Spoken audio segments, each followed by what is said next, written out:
হিসাব শুধু নাম শুনেছি, জীবনে কোনোদিন কি সম্মুখীন হয়েছি আমরা?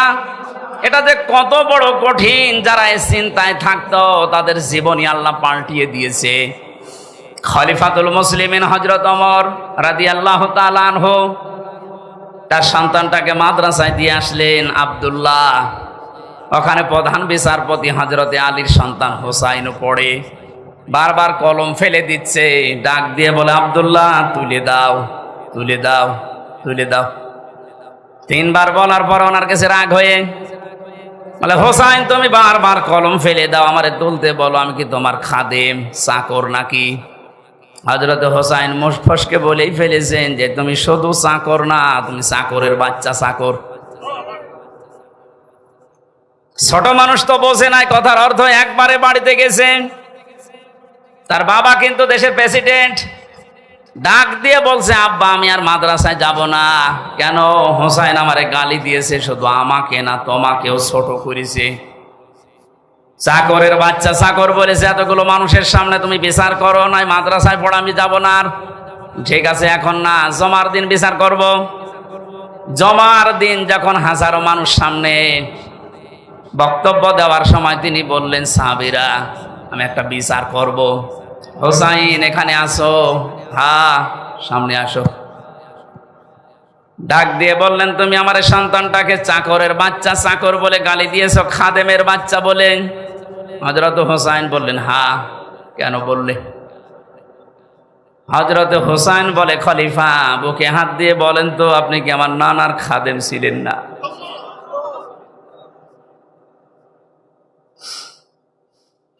হযরত ওমরের কথা বন্ধ হয়ে গেছে। ডাক দিয়ে বলে, হোসাইন হ্যাঁ আমি তো এভাবে ভাবিনি, আমি তো খাদেমই ছিলাম। কিন্তু তুমি কি এই কথাটা লিখে দিতে পারবা? কাগজ কলম নিয়ে আসেন। ছোট মানুষ তো, যেই কাগজ না খাজুরের পাতা নিয়ে এসেছে, উনি লিখে দিলেন, ওমর আমার নানার খাদেম ছিল, আমি দেখেছি, ইতি হোসাইন ইবনে আলী। সই করে দিলাম। কাগজটা হাতে নিয়ে হযরত ওমর চুমা খেলেন। ডাক দিয়ে বলেন, নবীর সাহাবীরা বিচার হয়ে গেছে। হযরত হোসাইন তো ছোট মানুষ, বলে, আব্বা বিচারই শুরু করলে না, কি করে হয়ে গেল? হযরত ওমর বলে, সন্তান আমার, যে বিচার করেছি এটা দুনিয়া না আখিরাতেও কাজে লাগবে। আমি যখন মারা যাব এই কাগজটা আমার কাফনের ভেতরে দিয়ে দিও। ময়দানে মাহশারে আল্লাহ যখন আমাকে তুলবে স্রেফ একা একা, জীবনে কিছুই যদি আল্লাহর ভালো না লাগে, ওনার কাছে যদি পছন্দ না হয়, এই কাগজটা তুলে দেখাবো, মাবুদ তাকাও এদিকে, দেখো তোমার নবীর নাতি লিখে দিয়েছি আমি নবীর খাদেম ছিলাম। এই ওসিলা হলো আজকে তুমি আমার মাফ করে দাও।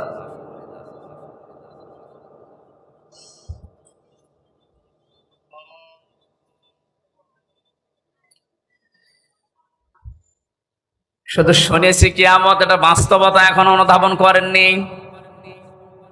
এটাতে কত বড় কঠিন বিষয়। বিশ্ব নবী নিজে প্রতিদিন 100 বার করে বলতেন, আল্লাহ তুমি আর চাই করো, আমার হিসাবটা তুমি সহজ করে দিও। আকাশের তারকা দেখতে পান, নবীজি জানিয়েছেন কেউ যদি আকাশের তারকা গণনা করে একদিন হয়তো শেষ করে ফেলবে। কিন্তু হযরত ওমর 26 বছর বয়সে মুসলমান হয়ে কয়েক বছরে যত নেকির কাজের আঞ্জাম দিয়েছে, কিয়ামত পর্যন্ত কেউ যদি হযরত ওমরের নেকি গণনা করে কোনোদিন শেষ হবে না। এ দুনিয়াতে জান্নাতের গ্যারান্টি পেয়েছে জীবিত অবস্থায় 10 জন, তার ভেতরে হযরত ওমর 2 নম্বরে। জান্নাতের দরজাগুলো তাকে ডাকতে থাকবে। এত বড় জায়গায় তিনি আছেন, এত বড় পাওয়ারফুল মানুষ, অথচ কিয়ামতে আল্লাহর সামনে দাঁড়াবে কি নিয়ে, এই নিয়ে চিন্তায় আছে। আমরা কোথায় আছি? কোরআনে কারীম জানাচ্ছে, এদিকে তাকান, ভ্যান যাচ্ছে। যাতে ভ্যান দেখেননি, মাহফিলের পরে আমি 10 মিনিট সময় দেব, ভ্যান দেখে বাড়ি যাবে। কি বলবো দোস্ত, আমি একটা গুরুত্বপূর্ণ বিষয় আপনাকে আমি আহ্বান জানাচ্ছি, আর আপনি ওইদিকে ভ্যান দেখতে তাকিয়ে আছেন। আমার তো মনে হয় এই রাস্তা দিয়ে যদি এখন পরিমণি হেঁটে যায় যে সব দৌড় দেবে। কোরআন জানাচ্ছে সূরা মারিজ, ওয়ালা ইয়াসআলু হামিমুন হামিমা ইউবাসসিরুনহুম ইয়াওয়াদ্দুল মুজরিমু লাউ ইয়াফতাদি মিন আযাবি ইয়াউমিযিম বিবানি। আল্লাহ পাক বলেন ওই কিয়ামতে যখন আমি কঠিন জালজালা অবস্থা পয়দা করব, দৃশ্য দেখে সন্তান লজ্জা স্থান লাগবে না, পেট ফেটে বের হয়ে পড়ে যাবে। পাগলের মতো মানুষ ছোটাছুটি করতে থাকবে, বন্ধু বন্ধুর পরিচয় না দিয়ে পালাবে, অথচ একজন আর একজনের সাথে দেখা হবে তাও পরিচয় দেবে না। মানুষ নিজেকে বাঁচাতে এত ব্যতিব্যস্ত হয়ে পড়বে, শেষ পর্যন্ত নিজের আদরের সন্তানকে মুক্তিপণ হিসাবে দিতে চাইবে। বাংলার মুসলমানেরা, এটা যে বাস্তবতা কত কঠিন। আমি যখন জেলখানায় বসে বসে আয়াতগুলো পড়েছি যে বিবানী সন্তানকে মানুষ নাকি মুক্তিপণ দিতে চাইবে, আমি নিজের সাথে মিলিয়ে দেখলাম না এই আয়াতটা মিলছে না আমার সাথে। তখন আমার মেয়েটা 1 বছর বয়স ছিল, এখন ওর 4 বছর, ফারিহা জান্নাত। মাঝে মাঝে ওর কথা কল্পনায় নিয়ে এসে ভাবতাম, আল্লাহ ওর প্রতি তুমি আমার ভালোবাসা মহব্বত এত বেশি পয়দা করে দিয়েছো। আল্লাহ রসুলের পরে পৃথিবীতে এখনো পর্যন্ত আমার এই ছোট মেয়েটা আমার কাছে আদরের। অথচ আল্লাহ বলছে কিয়ামতে ফারিহাকেও, হামজা আমাকে বলবে আল্লাহ দিয়ে দিলাম, আমাকে বাঁচাও, এটা বলবে।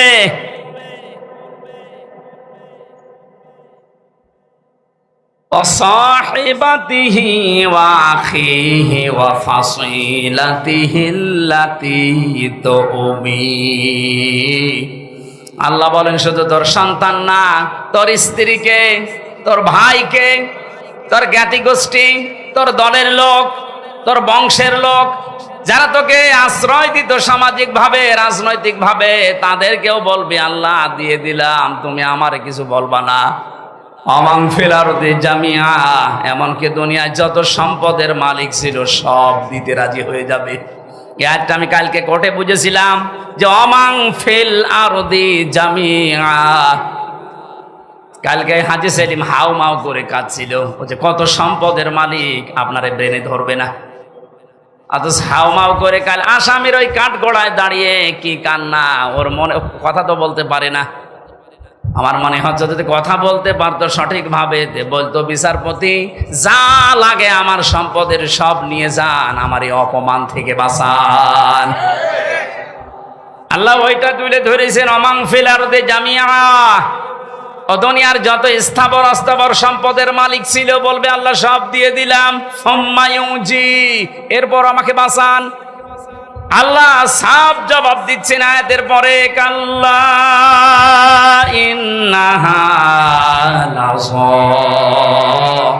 কখনোই না, একটাও নেওয়া হবে না, তোরে আমি লাজাই দেব। কোথায় লাজাই দেব তোরে? লাজা কি? জাহান্নামের যে 7টা দরজার নাম আছে, হোতামা, হাবিয়া, সাকার, সাঈর, জাহিম, জাহান্নাম আর লাজা, একটা দরজার নাম। এ ভুলটা নিরসন করা দরকার, অনেকে জানেন না। জাহান্নাম কয়টা বলেন তো? একটা। জান্নাতও একটা, কিন্তু এদের স্তর আলাদা। জাহান্নামের স্তর দরজা 7টা, আর জান্নাতের স্তর আমি কোরআনে পেয়েছি 100টার উপরে। প্রশ্ন আসতে পারে সেই 1 থেকে পড়ছি যে জান্নাত 8টা জাহান্নাম 7টা, না, কোরআনে কারীম জানিয়েছে লাহা সাবাতু আবওয়াব লিকুল্লি বাবিম মিনহুম জুজউম মাকসুম। সূরা হিজরের 44 নম্বর আয়াত, 14 নম্বর পারার 3 নম্বর পৃষ্ঠা 7 নম্বর লাইনে আছে। আল্লাহ পাক বলেন জাহান্নামের দরজা 7টা। জাহান্নামের দরজা কয়টা বলেন? বলেন। লিকুল্লি বাবিম মিনহুম জুজউম মাকসুম। পৃথিবীতে যে যে ধরনের অপরাধ করেছে তাকে আল্লাহ ওই দরজা দিয়ে প্রবেশ করাবে। আদালত তো আমি দেখলাম কালকে একটা, কিন্তু যেই যেই ধরনের আসামি তাকে ওই আদালতে নিয়ে বিচার করা হয়। স্কুল আমরা দেখি, একটা স্কুল 10টা ক্লাসরুম, 1 থেকে 10 পর্যন্ত পড়ানো হয়। যে যেই ক্লাসে পড়ে ওই দরজা তার জন্য নির্ধারিত আছে না নেই? ক্লাস 3-তে পড়ে ও 7-এ যে ক্লাস করতে পারবে? দুনিয়াতে আপনি যেই ধরনের অপরাধ করবেন, আল্লাহ কিয়ামতে ওই ধরনের দরজা দিয়ে জাহান্নামে আপনাকে প্রবেশ করাবে। এখানে যেটার নাম আছে এটা 3 নাম্বার, এর নাম লাজা। নাম কি বলেন বলেন? এই লাজায় আল্লাহ দেবের কাদের? এখানে 3টা গুণের নাম আছে, একটু মিলান তো নিজেদের সাথে। আমাদের ভেতরে যদি এই গুণগুলো থাকে, আমরা কিন্তু অলরেডি জাহান্নামে লাজা যে দরজা এর উপযুক্ত হয়ে আছি। 1 নম্বরে আল্লাহ পাক বলেন নাযাআতাল লিশাওয়া, এটা এক কঠিন ভয়ঙ্কর জায়গায় লাজাটা, ওর ভেতরে প্রবেশ করলে আগে চামড়া খসে যাবে।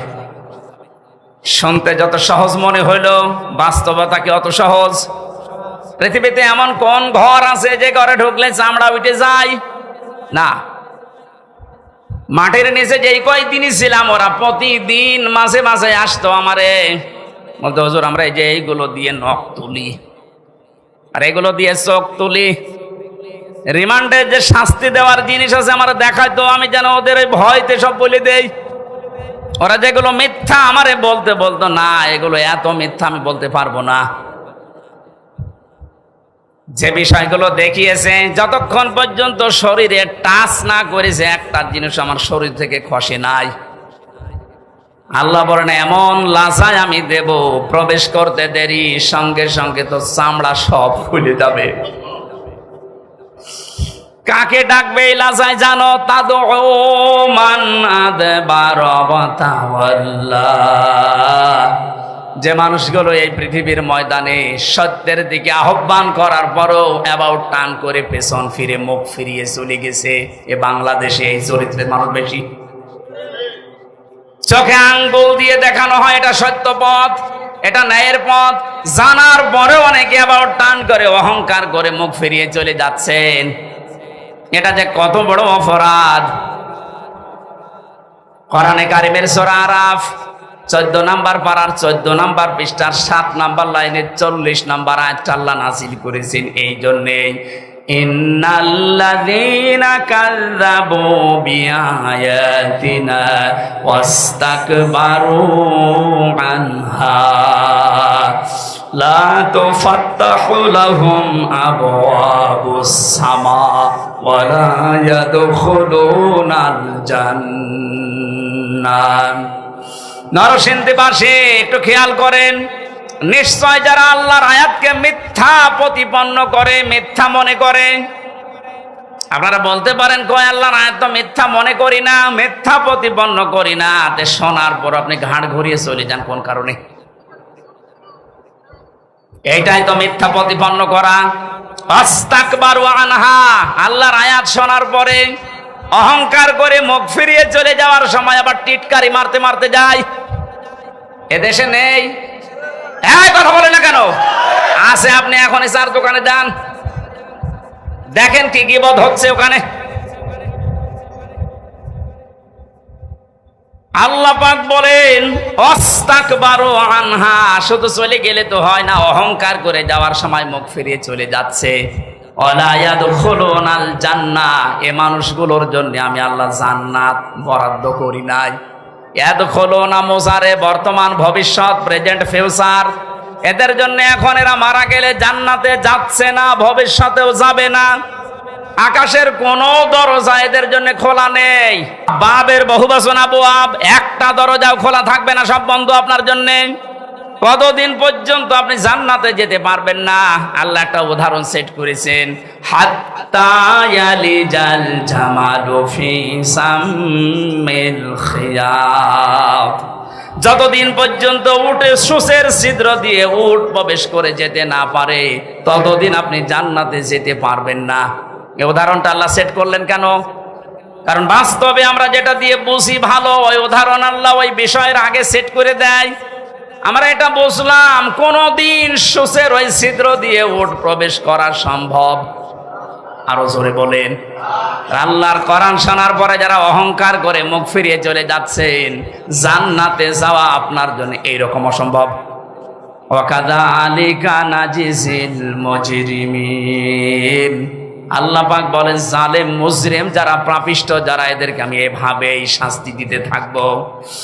লাহুম মিন জাহান্নামা মিহাদু ওয়া মিন ফাওকিহিম গাওয়াশ ওয়া কাযালিকা নাজজিজ যালিমিন। এই মানুষগুলোকে যখন কবরে রাখা হবে, সঙ্গে সঙ্গে আমি আল্লাহ জাহান্নামের চাদর ওর গায়ে পরিয়ে দেব, বিছানা বিছিয়ে দেব জাহান্নামের আগুনের বিছানা। আজ এই সমস্ত জালেমগুলো আল্লাহর আয়াত অস্বীকারী, অহংকার করে মুখ ফিরিয়ে চলে যায় যারা, এরা মারা যাওয়ার পরে দেখি ওপরে ফুলের স্তূপ পড়ে যায়। ওপরে আপনি ফুল যতই দেন, নিচে আল্লাহ আগুন লাগিয়ে দেবে। এই জন্য আমাদের সাবধান, আমরা যেন এই দুইটা আচরণ না করি। কোরআন শোনার পরে আবার টান করে চলে যাওয়া, অহংকার করা।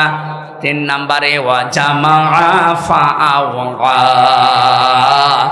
আল্লাহ পাক বলেন দুনিয়ায় যারা মাল সম্পদ জমা করত আর সংরক্ষিত করার জন্য যারা চেষ্টা চালাতো, জালেমরা যা করেছিল হাতছাড়া হয়ে যাবে কোনোদিন ভাবে নাই। কথা বলেন না কেন?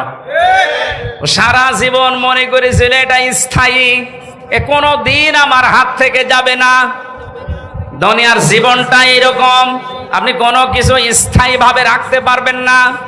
আর পৃথিবীর নিয়মটা আল্লাহ এমন ভাবে বানিয়েছেন, কোন জিনিস যদি এক জায়গায় রাখেন দেখবেন নষ্ট হয়ে যাচ্ছে। লোহা যদি এক জায়গায় রাখেন, ব্যবহার না করেন, ঠিক থাকবে না জং ধরবে? এই কথা বলেন না কেন? আপনি পৃথিবীর সব জিনিস মিলাবেন, পানি যদি আপনি এক জায়গায় বেঁধে রাখেন, ঠিক থাকবে না নষ্ট হয়ে যাবে? পচন ধরবে, দুর্গন্ধ তৈরি হবে, পোকামাকড় তৈরি হবে। আর ছেড়ে দেবেন, যত ছাড়বেন তত সুন্দর স্বচ্ছ নির্মল পানি আসতে থাকবে। এলেম যদি কেউ এক জায়গায় রাখে, ওইটাও নষ্ট হয়ে যায়। জানা এলেম মানুষ ভুলে যায়। যত প্রচার করবেন, যত ওর উপরে কাজ করবেন, তত এলেম আল্লাহ আপনাকে বাড়িয়ে দেবে। টাকা পয়সা যদি কেউ এক জায়গায় রাখে, ওইটাও নষ্ট হয়, শত্রু পয়দা হয়। যত ছাড়বেন ওই জায়গা আল্লাহ পূরণ করার জন্য উপর থেকে পাঠাতেই থাকবে, এইটাই নিয়ম। ক্ষমতাও তো আল্লাহ ওইভাবেই দিয়েছিলেন। আর আপনি ওইটাকে পেয়ে ইহসাবু আন্না মালাহু আখলাদা, মনে করেছিলেন এই ক্ষমতা মনে হয় চিরস্থায়ী, আর কোনোদিন ছাড়া লাগবে না। পৃথিবীর কোনো কিছুই তো এক জায়গায় থাকে না, রাখলেও নষ্ট হয়ে যায়।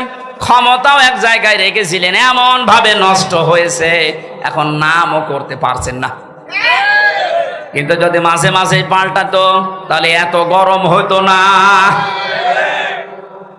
এজন্য সম্পদ যারা জমা করছেন এর হক আদায় করছেন না। আজকের তেলাওয়াত কিন্তু আয়াতে ওই 3টা পয়েন্টের উপরে আল্লাহ আলোচনা করছেন। আপনাদের কষ্ট হয়ে যাচ্ছে? হ্যাঁ, আমি ইয়াসিন শব্দটা দিয়ে পর্যন্ত এক কায়দায় এসেছিলাম যে কিয়ামতে আল্লাহ প্রথম বিচারে ডাকবেন আপনাকে একা একা, দ্বিতীয় বিচারের সিস্টেমে আল্লাহ একা আর ডাকবেন না। ইয়াউমা নাদউ কুল্লা উনাসিম বিইমামিহিম। রব্বুল আলামিন বলেন কিয়ামতে দ্বিতীয় বিচারের সিস্টেমে ধাপে প্রতিটি মানুষকে আমি আল্লাহ ডাক দেব তার নেতার সাথে। এই একটু বসেন, এই বিষয়টা আগে ক্লিয়ার করি। কিয়ামতের প্রথম বিচারে আল্লাহ ডাকছেন আপনাকে একা ধাপে ধাপে, দ্বিতীয় ধাপে আপনাকে আর একা ডাকবে না, এবার ডাকবে আপনার নেতার সাথে। কার সাথে বলেন বলেন? আগে নেতা, এরপরে কর্মী। এ তথ্যটা সূরা বনী ইসরাইলের 72 নম্বর আয়াতের প্রথম অংশে আছে। প্রথমে আপনাকে আল্লাহ ডাকবে না, এবার ডাক দেবে আপনার নেতাকে, এরপরে আপনাকে। অবিবেকবান মানুষেরা নিজের কাছে এবার প্রশ্ন করেন তো, আপনি যারা আদর্শ মেনে চলেন, যাকে নেতা বলে মানেন, ওকে যদি আল্লাহ কিয়ামতে আগে ডাকে এরপরে আপনাকে, আপনার কি মনে হয় যে আল্লাহ ওর সিরত ওর চরিত্র ওইটা দেখে আপনাকে মাফ করে দেবে? হ্যাঁ, এখনই বলছেন না, আপনি তো ধরা খাবেন।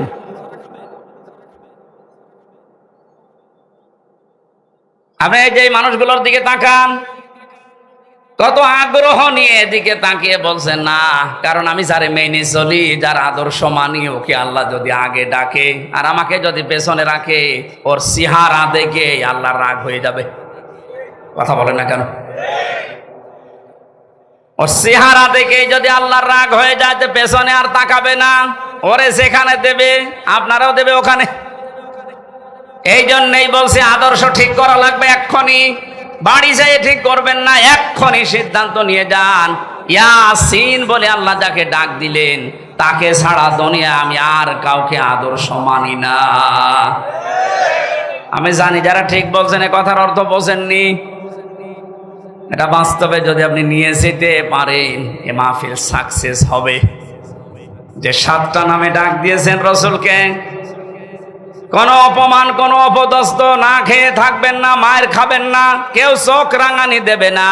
যে কথাগুলো আল্লাহ জানিয়েছিলেন, তহা মা আনজালনা আলাইকাল কুরআনা লিতাশকা, যে ব্যাখ্যাটা পেয়েছি অল্প সময়ে, আল্লাহ আমাদেরকে সহজ সরল ভাবে বুঝে মানার তৌফিক দিন, যেন কোনোদিন মুহাম্মদুর রাসূলুল্লাহ বাদ দিয়ে অন্য কাউকে আমি না মানি। মেনে নিতে পারবেন তো? সূরা আরাফের একটা মাত্র আয়াত পড়েছি, তাও 4 ভাগের 1 ভাগ। আমি যতটুকু পারছি সামনে থেকে কথা বলার চেষ্টা করছি। 156 নম্বর আয়াত। হযরতে মুসা আলাইহিস সালামের জামানায় তিনি আল্লাহর কাছে দেখা করতে গিয়েছিলেন, তার এলাকার 40 জন নকিব নিয়ে, প্রতিনিধি নিয়ে।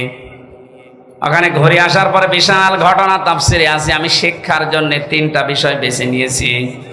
আল্লাহ রাব্বুল আলামিনকে তিনি বললেন, অকতুব লানা ফি হাদিহিদ দুনিয়া হাসানা অফিল আখিরাতি ইন্না হুদনা ইলাইক। হে আল্লাহ, তুমি আমাদের জন্য দুনিয়ার হাসানা লিখে দাও, আখিরাতের হাসানা লিখে দাও। হাসানা না হাসিনা? হাসিনা মানে সুন্দরী, আর হাসানা মানে কল্যাণ। একজন দেখলেন দোয়া করছে, রব্বানা আতিনা ফিদ দুনিয়া হাসিনা। হাসিনা না হাসানা? হে আল্লাহ, তুমি আমাদেরকে দুনিয়ার হাসানা লিখে দাও। কেন আল্লাহ অক্তব দিলেন? কাতাবা একতব মানে কেন দিলেন? কাতাবা ছাড়াও তো অনেক শব্দ আছে, ফারজন আছে, ফারজন না দিয়ে কাতাবা দিলেন। আমি যদি এই জমিটা আজকের মুরব্বীকে বলি, এটা আমার জমি, 2 বিঘা জমি আপনাকে দিয়ে দিলাম, জান, এ মুখের কথার কোনো দাম আছে? কথা বলেন না কেন? এটা যদি সই স্বাক্ষর করে দলিল বানিয়ে একেবারে লিপিবদ্ধ করে বললাম যে এই নেন, ওটা দাম নেই। আল্লাহ এমন শব্দ দিয়েছেন, খুব গুরুত্বপূর্ণ একটা শব্দ। হযরতে মুসা বলেছিলেন, মাবুদ তুমি লিখে দাও, অক্তুব লানা আমাদের জন্য, ফি হাদিহিদ দুনিয়া হাসানা দুনিয়ার হাসানা। এখন দুনিয়ার হাসানা কি? আমি 1টা 2টা না, প্রায় 42টার উপরে তাফসিরের সাথে মিলিয়েছি যে দুনিয়ার হাসানা কারে বলে। ওরা কোরআন শরীফ এবং হাদিস আমি যতটুকু পড়েছি, দুনিয়ার হাসানা হিসাবে পেয়েছি আমি 10টা বিষয়। কয়টা? এ 10টা বিষয় যদি আপনি দুনিয়ায় পান, তাহলে দোয়া করলে মনে করবেন কবুল হয়েছে। এখানে অনেক মানুষ আমরা আছি, 5 ওয়াক্ত নামাজের পরে দেখি হাত তুলে মোনাজাত করে। এমনকি কাবা শরীফের রুকনি ইয়ামিনি থেকে হজরে আসওয়াদ, এই জায়গাটা যখনই পার হয়, লক্ষ লক্ষ হাজিরা এই দোয়াটা পড়ে, রব্বানা আতিনা ফিদ দুনিয়া হাসানা। পড়ে না? 16 সালে আমি বুঝি নাই, 18 সালে বুঝি নাই, এই যে 24 সালে জেলখানা থেকে বের হওয়ার পরে গিয়েছিলাম, এবার আমি বুঝেছি যে এর ভেতরে কি আছে। এত মানুষ কেন এই দোয়া করছে? আল্লাহ দুনিয়ায় হাসানা, কল্যাণ, স্বস্তি, শান্তি, নিরাপত্তা। 99টা অর্থ আছে হাসানার। তাফসিরের ভেতর থেকে সামারাইজ করে করে আমি 10টা এনেছি। হযরত ইবনে মাসউদ থেকে হাদিসটা বর্ণিত। তিনি বলেন, কেউ যদি এই রব্বানা আতিনা ফিদ দুনিয়া হাসানা, হে আল্লাহ দুনিয়ায় হাসানা দাও। আর এই দোয়া যদি আল্লাহ কবুল করে থাকেন, দুনিয়ার জীবনে আল্লাহ তাকে 10টা জিনিস দান করবেন। জোরে বলেন সুবহানাল্লাহ। এক নম্বরে দুনিয়ার হাসানা হচ্ছে, আপনি যদি কারো সাথে কথাবার্তা বলেন, আপনি যে ধর্মের লোক হন, যদি কথাবার্তা বলেন, আপনার কথা হবে মার্জিত, নরম। এই বিষয়টা অনেকের ভেতরেই নেই। বিশ্ব নবীকে আল্লাহ জানিয়েছিলেন, ফাবিমা রহমাতিম মিনাল্লাহি লিনতা লাহুম ওয়ালাউ কুনতা ফাজ্জান গালিজাল কলবি লানফাদ্দু মিন হাওলিকা। হে নবী, আপনার হৃদয় যদি কঠোর হয়ে যেত, তাহলে মানুষজন আপনার কাছে ভিড়তো না। আমি দয়া করে আপনার হৃদয়কে কোমল বানিয়ে দিয়েছি, নরম বানিয়ে দিয়েছি। এই জন্যই তো মানুষ আপনার কাছে আসলে আর যেতে চায় না।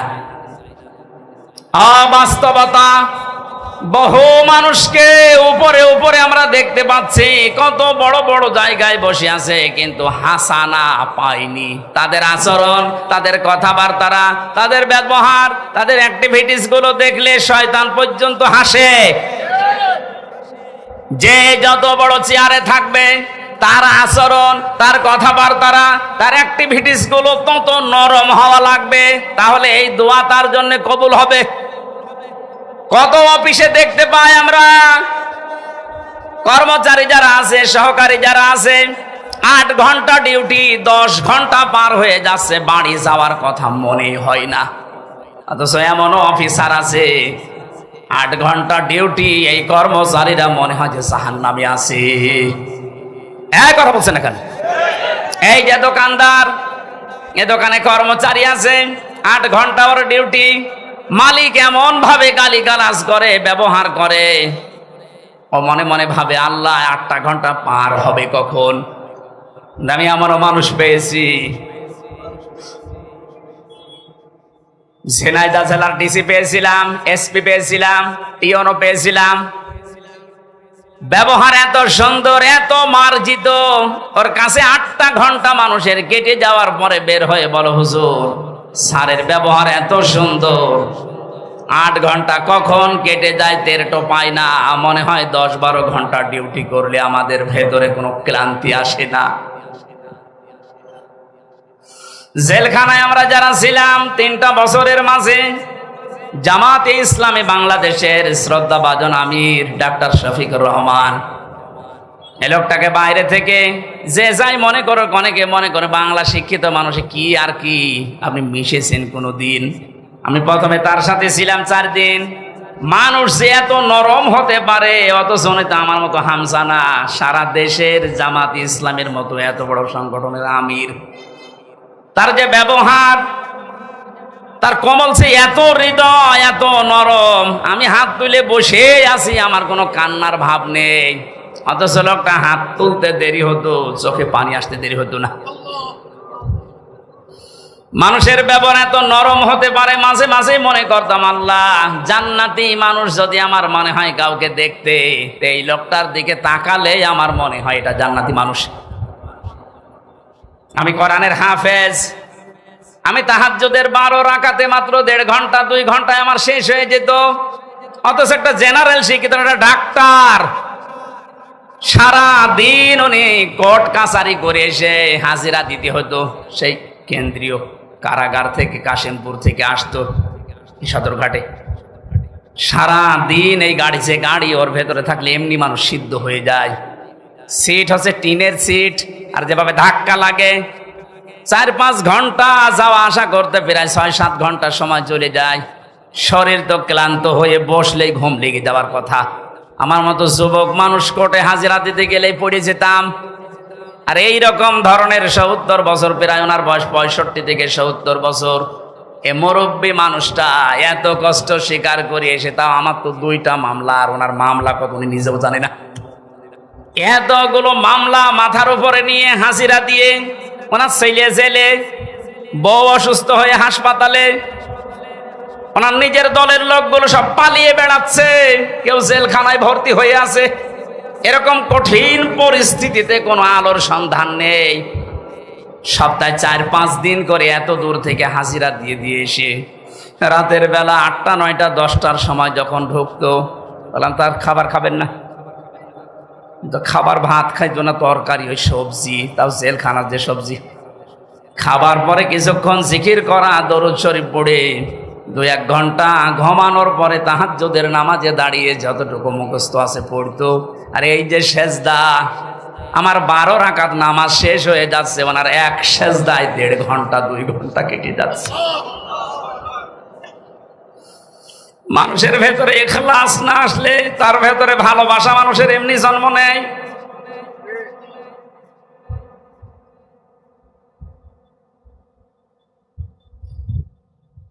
হাসানা দুনিয়ায় আপনি পাননি, আপনার ব্যবহারে মানুষ আপনার থেকে আরো দূরে চলে যায়। কোরআনে কারীম জানাচ্ছে, ওয়াকুলু লিন-নাসি হুসনা। হে নবী, মানুষের সাথে যখন কথা বলবেন হাসি মুখে কথা বলবেন, তাহলে একটা সাদগা দেওয়ার সওয়াব হবে। আল্লাহকে এখানে জানিয়েছে যে মুসলমানদের সাথে যখন কথা বলবেন হাসি মুখে বলবেন। লিন-নাসি লিল মুসলিমিনা দেয়নি। আমরা যারা দুনিয়ার হাসানা কামনা করি, খালি দোয়া করি, আল্লাহ দুনিয়ায় হাসানা দাও, দুনিয়ায় হাসানা দাও, 1 নাম্বারটা তো এখনো পর্যন্ত পেলাম না। আমার ব্যবহারটা নম্র হওয়া লাগবে, আমার ব্যবহারটা নরম হওয়া লাগবে, তাহলে দুনিয়ার হাসানা আমরা পাবো। 2 নাম্বারে একটা একটা করে সব বলতে গেলে তো আয়াত শেষ হবে না, আবার 12টাও বেজে যাচ্ছে। খুব তাড়াতাড়ি সামারাইজ করে বলছি, কেউ যদি মনে করে যে দুনিয়ার হাসানা পেয়েছি, তাহলে সে যেন তার স্ত্রী, উত্তম স্ত্রী তার ঘরে আনতে পারে। উত্তম স্ত্রী কোনটা? যেটা সব সময় সিরিয়াল দেখে, স্বামীর মুখে মুখে তর্ক করে, কোন জিনিস কম পড়লে শুধু বরদোয়া দেয়। ফেরাউনের স্ত্রী হযরতে আসিয়ার জীবনে পড়েছি, পৃথিবীতে যত কঠিন স্বামী আছে তার মতো এরকম ভয়ঙ্কর স্বামী কারো কপালে জোটেনি, জুটবেও না। এত বড় ভয়ঙ্কর ছিল লোকটা। নিজের স্ত্রীর হাতের ভেতরে প্রেক লাগিয়েছে, পায়ের ভেতরে শলাকা দিয়েছে, মাথার উপরে গরম তেল ঢেলে দিচ্ছে, মানুষজনকে দিয়ে কাপড় চোপড় সব খুলিয়ে উলঙ্গ করেছে। পৃথিবীর কোন স্বামী তার স্ত্রীর সাথে আচরণ করেছে আমি শুনি নাই, পড়িও নাই। অথচ মহিলার সাথে যখন এগুলো করা হচ্ছিল, জিবরাইল এসে জান্নাত সামনে ধরেছে। উনি তো বলতে পারতো ঠিক আছে আমি জান্নাতি চাই, বলেননি। আল্লাহকে ডাক দিয়ে বলেছিলেন, রব্বি নাজ্জিনি, হে আল্লাহ তুমি আমাকে বাঁচাও, আমার এই স্বামী এবং স্বামী যাদেরকে দিয়ে আমার উপরে অত্যাচার করাচ্ছে তাদের কবল থেকে তুমি আমাকে বাঁচাও, কিন্তু তুমি রাগ করে আমার স্বামীর উপরে গজব দিও না। নরসিংদের মা বোনেরা, কত বড় ভয়ঙ্কর অবস্থায় আছে আপনি একটু নিজেকে দাঁড় করান ওই জায়গায়। এত বড় কঠিন অবস্থায় থাকার পরেও শুধু নিজেকে বাঁচানোর আহ্বান জানিয়েছিলেন, মাবুদ তুমি আমাকে বাঁচাও, কিন্তু আমার স্বামীর ওপরে তুমি গজব দিও না। আর আপনি একটা সাবান কম হলে বরদোয়া দেন, আপনি মানুষ।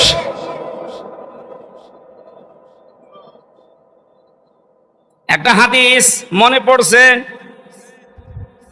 মেয়েদের জন্য বলছি, আল্লাহর নবী জানিয়েছেন 6 প্রকার মানুষকে আল্লাহ বিনা হিসাবে বিনা বিচারে জাহান্নামে দিয়ে দেবে। আমি একটা বলেছি এর ভেতরে, এ পৃথিবীতে যাদের আদর্শ বিশ্ব নবী ছিল না।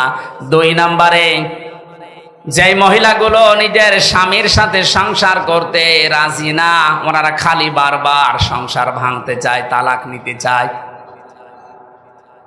একটু কোনো জিনিস কম পড়লে শুধু খোঁটা দেয়। 3 নাম্বারে, যেই মহিলাগুলো এই পৃথিবীতে জেনে হোক না জেনে হোক কিছু কিছু হলে খালি আন্দাজে মানুষের উপর অপবাদ দেয়, এটা বাংলাদেশে এখন বেশি। 4 নাম্বারে যারা অভিশাপ দেয়, এটাও মেয়েদের ভেতরে বেশি। এক কথা বলছেন না কেন? 5 নাম্বারে যারা ঝগড়া বাঁধলে সে গালি দেয়, এটা মনে হয় এলাকায় নেই।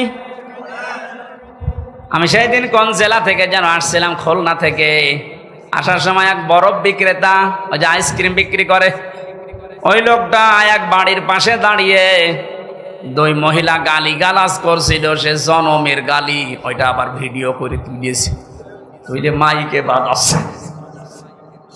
আমি গাড়ি দাঁড় করিয়ে বললাম দাঁড়ান, কি বাজান? বলছে হুজুর এক মহিলার ঝগড়া, এমন কোন গালি নেই, আর মনে হচ্ছে 1 মিনিটে 40টা গালি দিচ্ছে। মেয়েরা যারা এসেছেন যত রাগ হোক গালি নিয়ে আসবেন না মুখে, কারণ মুনাফিক যারা তাদের 4টা চরিত্র: কথা বললে মিথ্যা বলে, ওয়াদা করলে খেলাফ করে, আমানত রাখলে খেয়ে ফেলে, আর ঝগড়া হলেই গালি দেয়। এলাকায় গালি দেন কার? হাত তোলেন তো। এই ওয়াজ মনে হয় এই এলাকায় করা ঠিক না, কারণ এই এলাকায় গালি নেই। এরপরে যাদের হৃদয় কঠিন হয়ে যায়, ওই যে নরম হৃদয়ের মালিক তো হাসানা পায়, আর যারা হৃদয় আবু সেহেলের মতো কঠিন হয়ে যায়, আমার মাঝে মাঝে এই পয়েন্টটা নিয়ে মনে হয়, আল্লাহ যারা আয়না ঘর বানিয়েছে দুনিয়ায়, তাদের হৃদয় তুমি কি দিয়ে বানিয়েছো? একটা লোককে আপনি 1-2 ঘন্টা 5 ঘন্টায়, 1 দিন 2 দিন রেখেও তো ছেড়ে দিতে পারতেন। 8 বছর 10 বছর রেখে দিয়েছে, দুনিয়ার মানুষ জানেও না যে বেঁচে আছে, মরে গেছে। তাও যদি ওখানে জামাই আদরে রাখতো তাও তো হইতো। আমার সাথে যে আলেম ছিল মুফতি ফখরুল ইসলাম, ও ভাই আমারে বলছিল যে আমারে র্যাবে মাটির নিচে নিয়ে এই পায়ের ভেতর দিয়ে হাত দিয়ে ওই যে বড় বড় শিক আছে, ওই শিক ধরিয়ে তালা লাগিয়ে দিয়েছে। শোয়া কি জিনিস আমি কোনোদিন বুঝি নাই। মাঝে মাঝে ভাবতাম আল্লাহ আমাকে যত শাস্তি দেয় দিক, যদি একটু শুইতে দিত। বাস্তবতা কোথায় গিয়ে ঠিকেছে দেখেন। এমনিতেই যদি বসিয়ে রাখে ওই কবরের মতো জায়গায়, তাই তো পাগল হয়ে যাওয়ার কথা। এরপরে খাবারের যে সিস্টেম, যে খাবারে দিত মনে তো কেউ খেয়ে মনে হয় দিচ্ছে মাকানো খাবার। একটা বাটির ভেতরে 4-5 রকমের তরকারি দিয়ে, ডাল দিয়ে খাওয়া যায়। আর এইভাবে বা পায়ের ভেতর দিয়ে হাত দিয়ে যদি আপনি এখানে দরজার সাথে যে গ্লাভ আছে এইটা ধরে যদি আপনাকে এই হ্যান্ডকাপ লাগিয়ে বলে বসে থাকেন, টয়লেটে যাবেন সর্বোচ্চ 1.5 মিনিট সময় পাবেন। এভাবে যদি আপনি 5 দিন 7 দিন 10 দিন কষ্ট দিয়েও বলতেন যা সংশোধন হয়ে যাবে, ছেড়ে দিলাম, একটা মানুষকে আপনি 8 বছর 10 বছর রাখলেন, আপনার মনের ভেতরে কোনো কিছু আসে নাই, আপনি আর মানুষ নেই, আপনি জানোয়ারের চাইতেও খারাপ হয়ে গেছে। আল্লাহ যদি সব বিষয় আপনাকে মাফ করে দেয়, আয়না ঘরের কারণে আপনার বিচার হবে। যারা এর সাথে জড়িত প্রত্যেকের বিচার এই মুহূর্তে এক্ষুনি করা দরকার।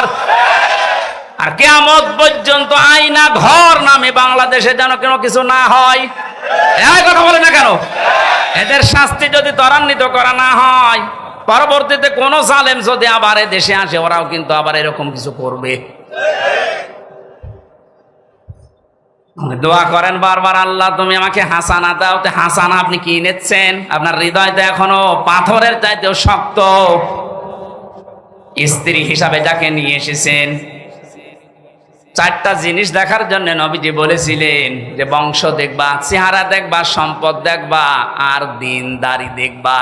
ওপরের 3টা যদি নাও পাওয়া যায়, যদি দেখো যে দিনদার পরিবারের মেয়ে নিয়ে আসবা, সংসারে শান্তি পাবা। এখন কার বাবা মা গার্জিয়ানরাও এটা চাই না, যারা বিয়ে করি আমরা তারাও চাই না। এই জন্য দুনিয়ার হাসানাও নেই। কোরআনে কারীম দোয়া শিখিয়েছে, মোনাজাত কর আমার কাছে, রব্বানা হাব লানা মিন আজওয়াজিনা ওয়া যুররিয়াতিনা কুররাতা আয়ুনি ওয়াজআলনা লিল মুত্তাকিনা ইমামা। আল্লাহর কাছে মোনাজাতে বলা হচ্ছে, মাবুদ তুমি আমাদেরকে দুনিয়ায় বউ দাও, এমন বউ দাও, এমন সন্তান দাও যাদের দেখলে আমার অন্তর জুড়িয়ে যায়। জোরে বলেন আমিন। আখিরাতের হাসানা এতগুলো বলে ব্যাখ্যা করলে সময় লাগছে। অক্তব লানা ফি হাদিহিদ দুনিয়া হাসানা অফিল আখিরাহ। আল্লাহ আখিরাতে হাসানা দাও। আখিরাতের হাসানা 5টা। কয়টা? আখিরাতের 1 নাম্বার হাসানা হচ্ছে মরণ যেন ভালো হয়। ভালো মরণ ওইটা যেটা গলায় দড়ি দিয়ে হয়, যেটা বিষ খেয়ে হয়। কি ভালো মরণ ওইটা যেটা শাহাদতের মরণ হয়। শহীদ আবু সাইদ নামের আগে দেখেছেন কি শব্দ? শহীদ। এটা খেলা করার জিনিস না। আজ অনেকে টল করে যে বুক পেতে দিল, গুলি খেয়ে শহীদ হয়ে গেল। না, কে বলেছে? দেওয়াল চাপা পড়ে মরলে যদি শহীদ হয়, পানিতে ডুবে মরলে যদি শহীদ হয়, সাপে কেটে মরলে যদি শহীদ হয়, জালেমের সামনে, জুলুমের সামনে বুক পেতে জীবন দিয়ে গেল, শহীদ হবে না? মানে শহীদ আবু সাইদ 100% বিশ্বাস করবেন আপনিও শহীদ, কারণ জালেমের জুলুমের সামনে জীবনটা দিয়ে গেছে। এই কারণে আপনি এখনো পর্যন্ত এই পারমিশন ছাড়া কথা বলতে পারছেন। আগস্টের 5 তারিখের আগে এতগুলো মানুষ পারমিশন ছাড়া এই জায়গায় বসে থাকা সম্ভব হতো? 14 জনের কাছে পারমিশন নেওয়ার পরেও এখানে আসতে দেয় না। আর 5 তারিখের পরে ডক্টর মোহাম্মদ ইউনূস একবারে ঘোষণা দিয়েছে, অন্যান্য ধর্মের মানুষেরা যেভাবে ধর্ম পালন করে, এদেশে কোরআন প্রচারে কোনো মহারথীর কাছে অনুমতি নেওয়ার প্রয়োজন নেই। কিচ্ছু না হোক, পরাধীন থেকে অন্তত এই স্বাধীনতার সুখটা তো পেয়েছেন, যে আমার ধর্মের কথা বলতে, ধর্মের কথা শুনতে অন্তত কোনো জালেমের কাছে পারমিশন নেওয়া লাগবে না। ইন্না হুদনা ইলাইকা, আমরা আল্লাহর দিকে ফিরে যাব। একটা একটা করে অর্থ বললে অনেক সময় লেগে যাচ্ছে। 12টার পরে কথা বলা ঠিক না, এরপরে তাহাজ্জুদ পড়া লাগবে, ফজরের নামাজ, কালকে আছে সাতক্ষীরা। আমি আজকের মতো আয়াত শেষ না করে, শেষ হচ্ছে না, শেষ হতে অনেক সময় লাগবে, আমি শেষ করে দিচ্ছি। আপনারা আগে আগে তুলবেন, এলাকায় কোনো জায়গায় নিয়ে আসলে এসার পরে তুলে দেবেন, রাত 10টা 10:30টায় যেন শেষ হয়ে যায়। মালয়েশিয়াতে মিজানুর রহমান আজহারি ভাই আমারে বারবার বলছিল, হামজা শরীরকে ঠিক রাখা লাগবে, সর্বোচ্চ 1-1.5 ঘন্টার বেশি কথা বলা যাবে না, রাত 9:30 থেকে 10টায় যেন অনুষ্ঠান শেষ হয়ে যায়। আল্লামা সাইদি সাহেবের মতো আমরা এই সিস্টেমটা চালু করতে চাই, আপনারা সাহায্য করবেন। আগামীতে নিয়ে আসলে এসার পরে সর্বোচ্চ